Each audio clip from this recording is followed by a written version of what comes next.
Good morning, children. Today we are going to begin with Unit 8 Grammar, in which we are going to learn four things. The first one is when to use must. There are three situations where we can use must. One is necessity. When there is a necessity, we have to use must. When there is an obligation, you can use must. And when there is certainty, you have to use must. Okay, let us write some examples of this. Necessity. You must come regularly. That is a necessity. You must be regular to school. You must come regularly. This is a necessity. If you are not coming to school regularly, for example, you must come to school regularly. To school, if you don't come regularly, there will be shortage of attendance and it is going to create some problem. Okay, so this is a necessity where you have to be regular. The next one is obligation. You must obey your superior's order. Obligation also you cannot deny. You have to follow it. You must obey your superior's order. Who is a superior? Who is the in charge is called as the superior. So you must obey your teacher's order. Obey to her and study because it is good for you. Okay.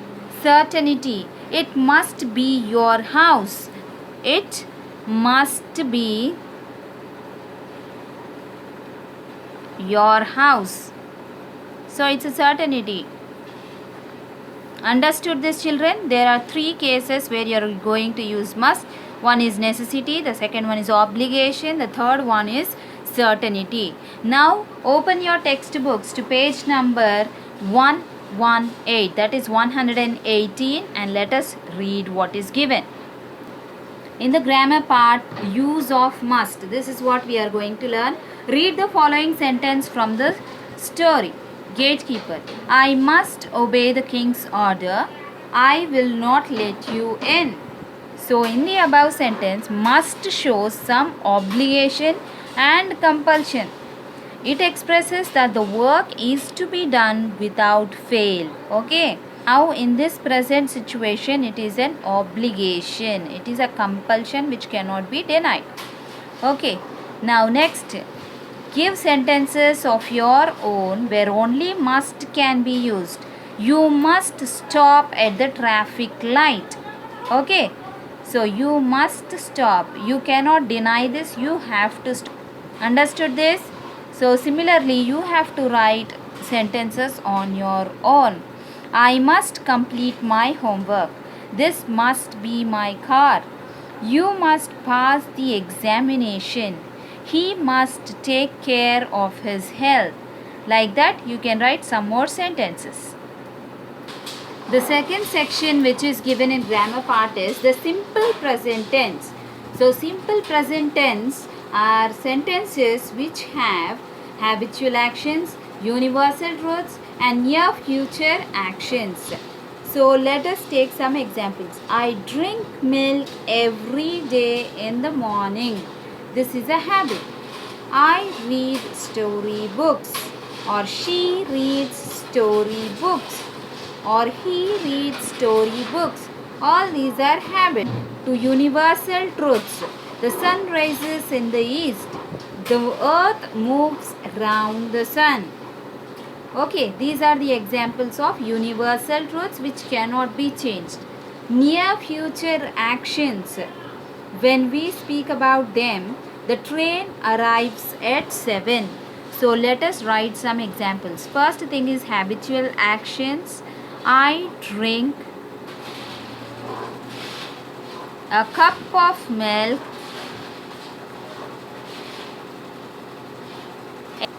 every morning. So here drink is the simple present tense. Then she reads story books.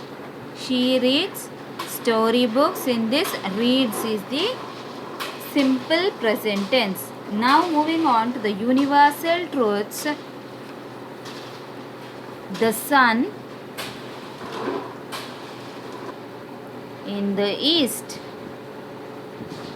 Rises in the east. Rises is the simple present.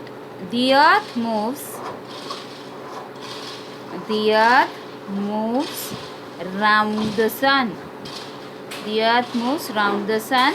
This is also universal fact and it cannot be changed. Moves is the simple present tense.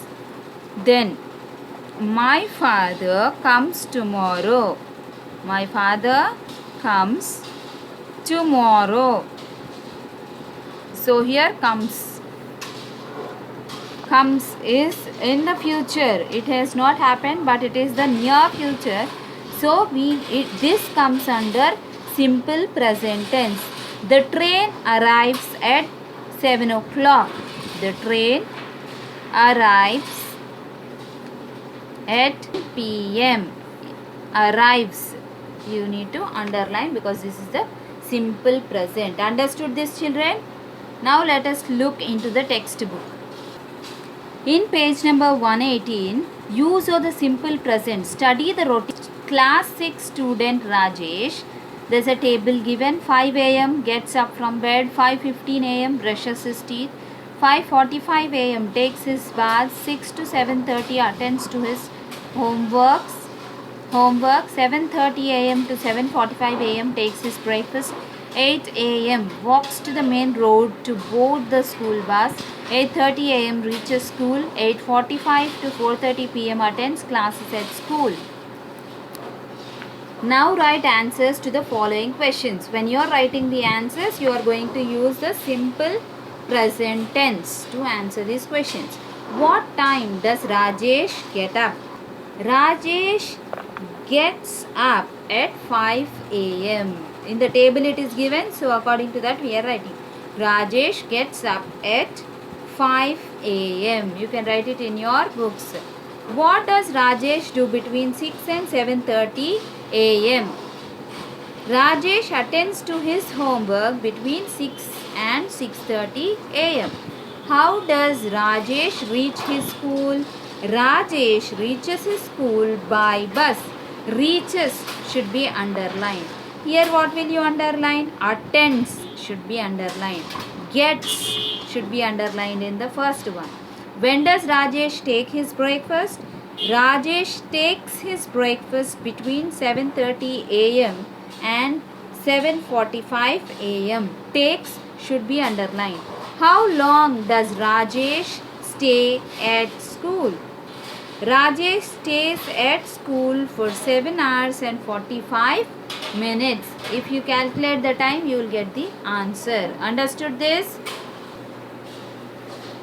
Section 3 in grammar is present continuous tense which is given. What you have to remember in this is an action which is in progress or an action which is not yet completed, which is going on still. That is the present continuous tense. Okay? In short, you can remember it as action in progress. Okay? Action in progress. Usually ing form will be there for this. So what you have to remember is the form of the verb in this tense is form of the verb. Let me write this. Form of the verb in this tense is am or is or are plus V1 plus ing. V1 is the verb 1 form. This we already discussed. V1, V2, V3 I have explained to you.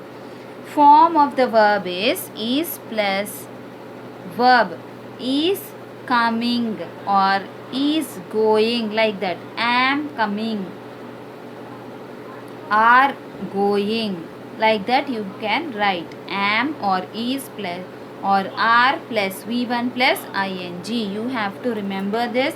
This is very important. Okay, remember this because it is a continuous tense. You have to remember this. Understood? Now let us look into the textbook. Page number 119. Let's read. The present continuous tense. Look at the underlined words in the following passage. It is 4 p.m. now. All the children are at play. Raju and his friends are playing volleyball. Are playing. So here V1 ing and here you have are. Okay. Sindhu is practicing running. Is plus V1 practice plus ing. So this is the verb form which is used here. Sindhu is practicing running. The physical director is giving instructions to kabaddi players. Is give plus ing is giving. Okay. Some girls are watching tennis. Are watch plus ing. So this is are plus V1 plus ing. So this is present continuous tense. A few boys are drawing lines of ball badminton court.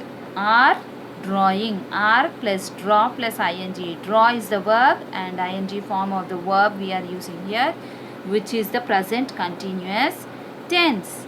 The underlined words in the passage above refer to an action in progress. That means it gives an idea that the action is not completed yet but is still going on. This is called the present continuous tense. Complete the following sentences using the present continuous form. The old man is silent. He dash on what advice he has to give to the soldier. He is singular, so you have to write is. Is pondering, because it is continuous, you know it is V1 plus ing. So is pondering. Okay. He has not done his homework. He dash it now. He is doing, because he is singular. Is you have to write. Do is the verb plus ing is doing. He is doing it now. My shirt is dirty. I dash it. Wash is the verb which is given. We have to use. My shirt is dirty. I am washing. Am plus wash plus ing. Okay. You must carry your umbrella. It dash heavily. It is raining heavily. Is plus rain is the verb. Ing we are using. V1 plus ing. Is raining. Don't disturb her. She dash very seriously. Study is the verb that we have to use. She is singular, so she is studying very seriously. If here they give don't disturb them, they dash if they give they are studying very seriously, it is going to come. Understood? Plural is there, many are there, then you are going to write are. But when singular is there, you have to write is. Understood this, children? So section 4 in the grammar part is WH question words. So WH, so why, what, where, whom, which, when, all of them are questioning words and all of them are having WH. So WH words, only how is different. WH, both are there but the order has changed. H or W is how. Remaining all WH words. Okay, let us see what is given in the textbook. Page number 120, WH question words. Look at the underlined words in the following sentences taken from the text. Why can't you speak to me? Why is the questioning word. What shall I do now? What is your name? My man. So what is the questioning word? The underlined words are called WH words. The other WH words are where, whom, which, when, how and who. They are used to ask questions. Read the following paragraph and make questions using appropriate WH words. The first one is done for you. Okay, let's read the question. So in the paragraph, for each sentence you have to make a question. Dilip and Sindhu are in the class. So this is the answer. For this you have to write a question. Where are Dilip and Sindhu? This is a question. Then you are going to answer Dilip and Sindhu are in the class. Sindhu is sitting in the front row. So where is Sindhu sitting? Sindhu is sitting in the front row. Chandu is reading English but Sindhu is doing exercise.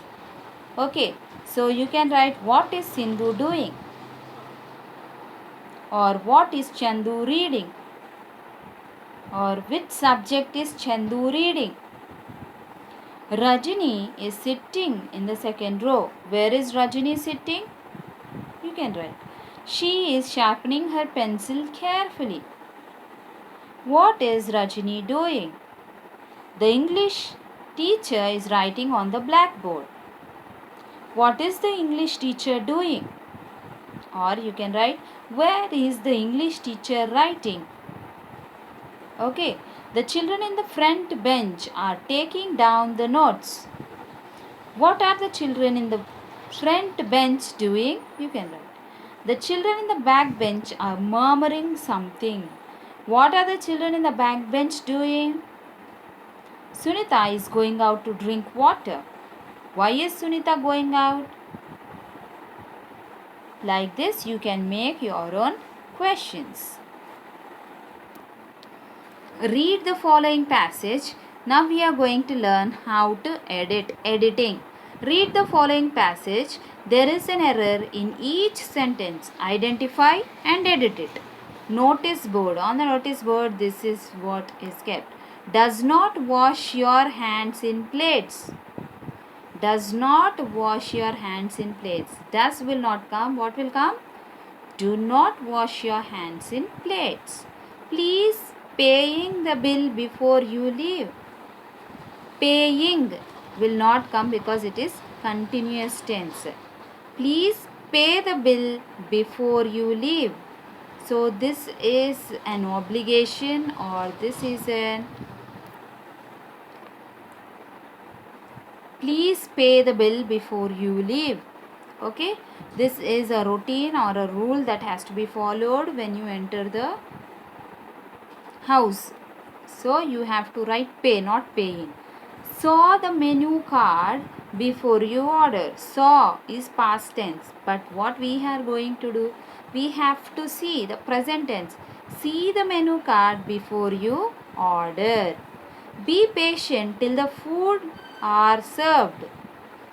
The food is singular, so here are will not come. Food is served. Be patient till the food is served. Food from outside is no allowed here. No will not come here. It is going to be not allowed. Food from outside is not allowed here.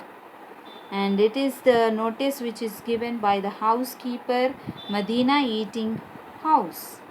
Understood this, children? So this is the end of Unit 8. So Unit 6 grammar and Unit 8 grammar are there for your summative assessment too. In the next class, we are going to discuss more about the summative assessment to model paper and the sections which are given in that.